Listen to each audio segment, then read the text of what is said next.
Am I the a-hole for still getting on a flight home when my two young coworkers I was traveling with weren't at the airport yet and were obviously going to miss it? This past week I was presented with an industry award in Nashville that an agency partner nominated me for. I am a director at my company. My county decided to send two junior-level employees to the event as well because they thought it would be a good experience for them. A specialist who has been with us a little over a year, 25F, first job out of college, and a summer intern, 21F, rising senior. They are not on my team, report up through separate VP, and I have very limited, no interaction with them in daily work life. They were very excited to be going.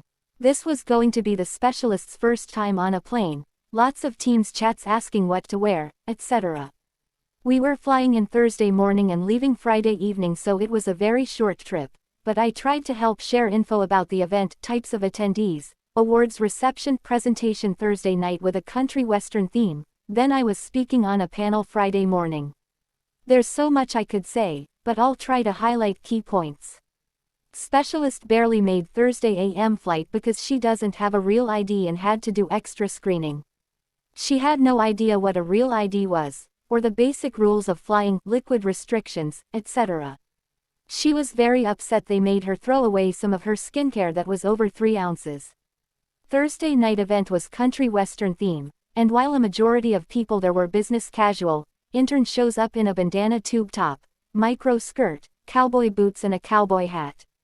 I pulled her aside and asked if she wanted to run upstairs and change since it was still a business event, but she said she was fine and she thought she looked cute and on theme. After ceremony I invite them to join me with some colleagues I knew from other companies in the hotel bar, but they tell me they want to check out Broadway. I make a face and say this would be a good networking opportunity. They make, "Come on mom," jokes, and so I tell them to be safe and remind them the time and location of first session the next day. Text them around 11 p.m. that I hope they got back safe, no response. Went to bed. Text them the next morning offering to meet them for coffee before morning sessions, no response.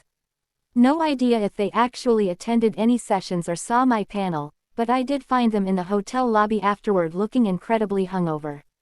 Have about 2 hours after event is over and before we need to go to the airport, I invite them to late lunch with our agency partners. They decline because they want to go to the Country Music Hall of Fame. Again, make a face and say I don't know if they will have time and I think it would be a good opportunity for them to spend time with our agency. They act like I'm the wet blanket, so I tell them I'm leaving for airport from the hotel at 4 p.m. sharp and meet me in lobby so we can share a lift. Text them at 3:45 p.m. that lift is arriving in 15 minutes, no response. Text them that lift has arrived and I'm leaving for airport, no response. Text them when I get to airport and tell them security line is long, neither had pre-check, no response. Text them when I get to gate to please give me some sign of life. Intern sends very short response about 10 minutes later. In lift, there's traffic. Nothing else. Text them flight is starting to board, no response. Text them when I'm in my seat that boarding is about to end, no response. Doors close, they don't make it. Put my phone in airplane mode. Land a couple hours later to a barrage of texts from them. They're stranded in Nashville, don't know what to do, how to rebook, who to call for help, etc.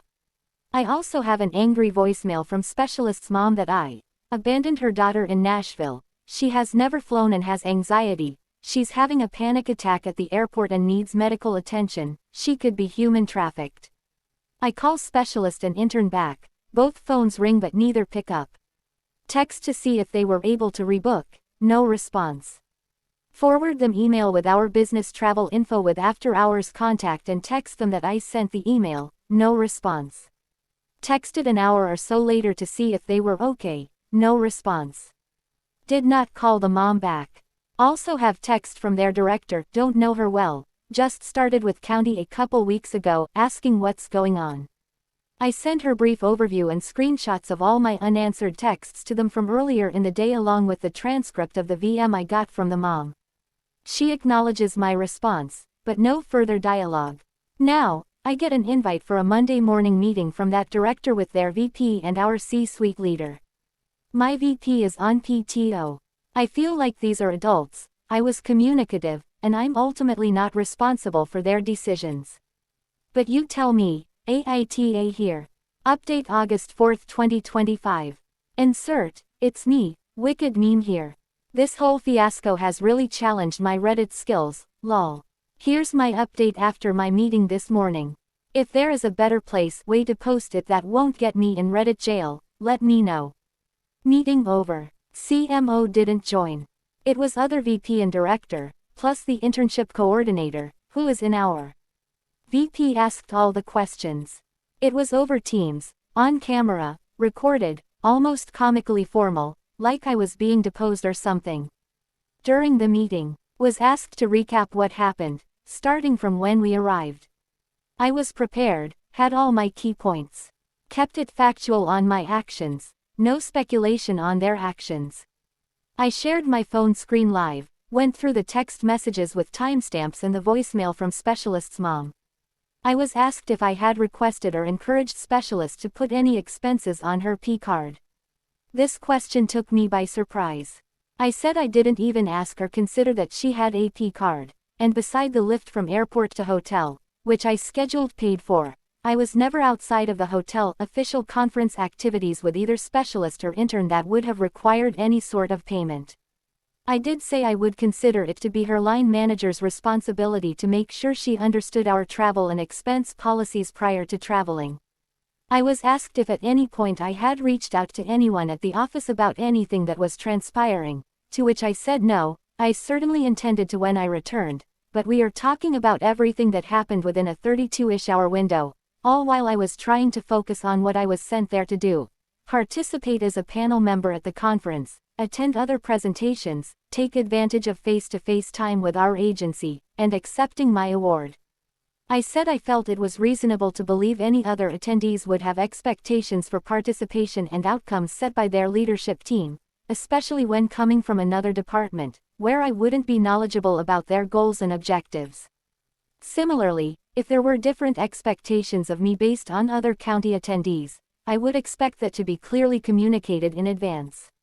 I was not asked if I thought intern and/or Specialist should receive any sort of reprimand, and I didn't feel comfortable trying to interject something like that based on the flow of conversation.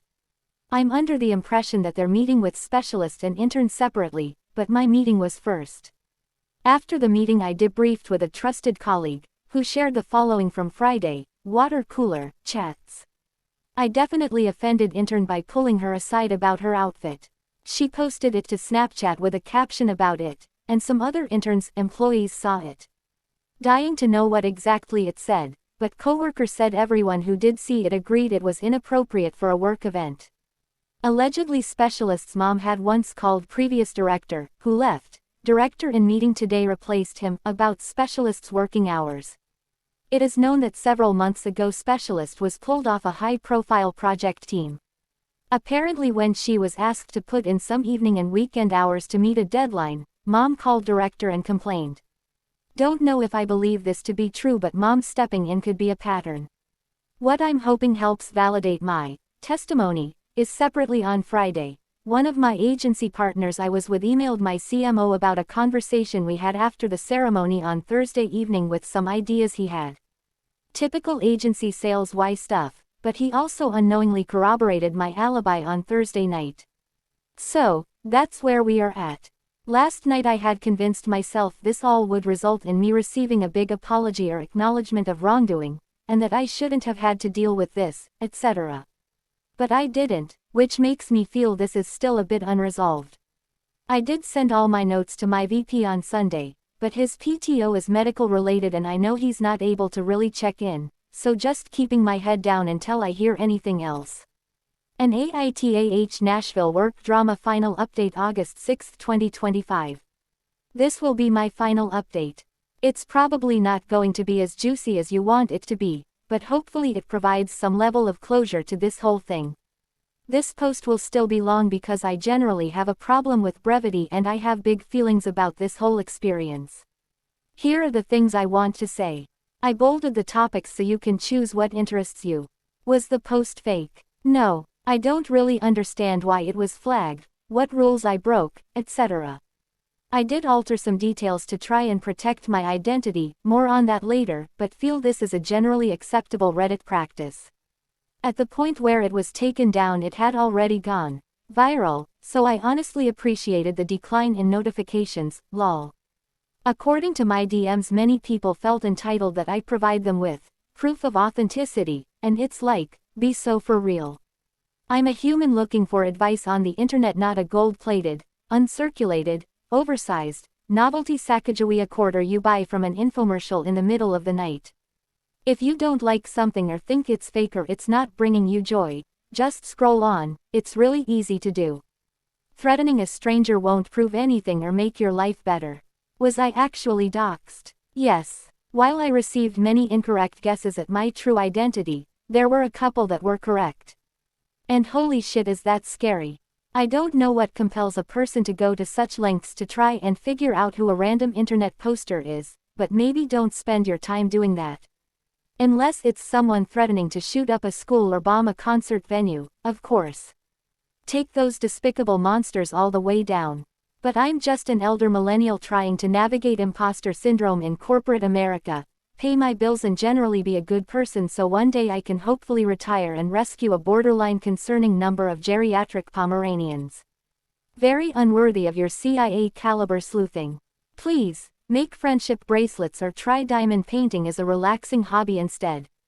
Or join the actual CIA and take down would-be school shooters and concert venue bombers. Has anyone from my job seen my post? Yes, in some form. More than one person, in fact. Perhaps naively, this was something I never even considered would happen. It's Reddit. It's anonymous, and everything is cycled through in about 24 hours, right?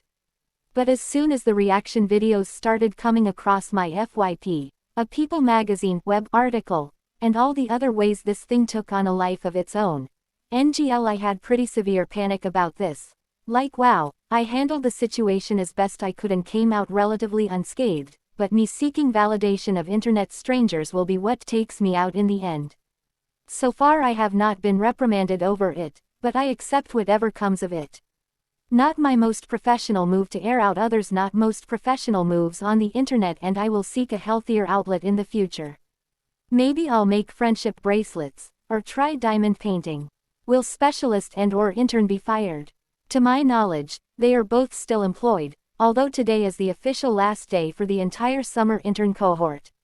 I know how I would handle one of my team members if they did this, but I trust they would never, ever, because they're sensible and smart and amazing, and probably reading this, but for these two, it's not up to me to decide. And while I take full accountability for bringing all gestures widely this on myself, I'm at a point where I would very much like to be excluded from this narrative within my actual place of work. In conclusion, for everyone who commented and sent such nice, supportive messages, thank you. Sincerely. I did get some good advice and I'm glad I could help you temporarily escape into someone else's work drama, provide HR training material for new employees on travel policies, or maybe validate that whatever you did on your first work trip that creeps into your brain when you're trying to fall asleep at night wasn't actually that bad.